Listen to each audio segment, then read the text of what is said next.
Well, here's another big issue, nuclear.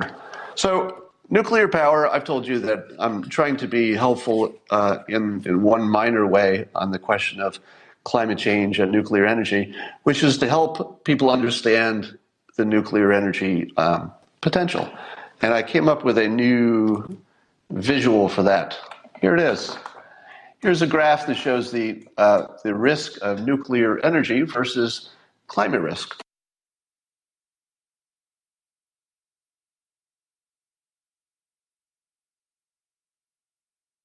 Now, this assumes that climate risk is real. So if you don't think climate risk is real, you can talk among yourselves. It doesn't actually matter if it's real for the point I'm going to make.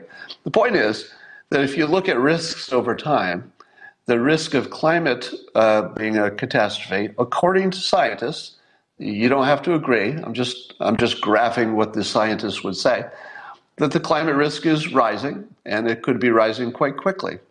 At the same time, this is the part people don't understand, that because of newer technologies and smarter people, et cetera, the risk of a nuclear power plant, if you were to build a new one today, so we're not talking about the risk of existing plants, we're talking about if you were to build one today, generation 3 or newer technology, your nuclear risk is just dropping to vanishingly small because we know how to do this stuff now and we're getting better at it. So I would argue that we've reached the point where the climate risk has exceeded the nuclear power risk. So if you believed scientists on both of those, and remember, I'm not going to try to convince you that climate change is a big risk or a small risk, because how would I know? I mean, literally, how would I know? I'm not a scientist, and I don't even believe the scientists know it, because I think all the scientists work in their little areas, and they don't really have visibility over the entire field.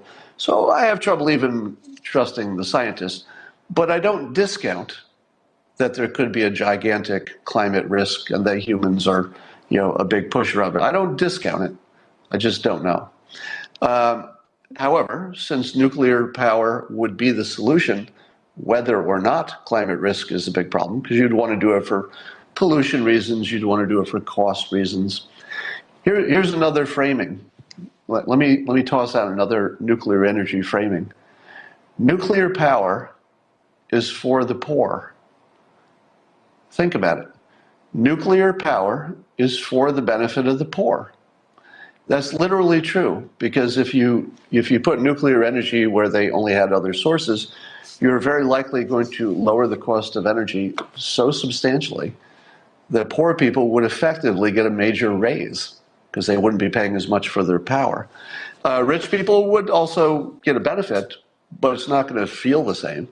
If my power, as speaking as a member of the wealthier class, if my energy costs went down at my house, well, I'd notice it, and it'd be a pretty big number, but it wouldn't change my life in any possible way.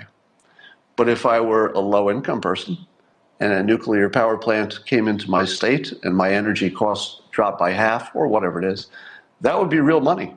I mean, that's the difference between, being able to sign up for a class, have daycare. I mean, it could be a big number.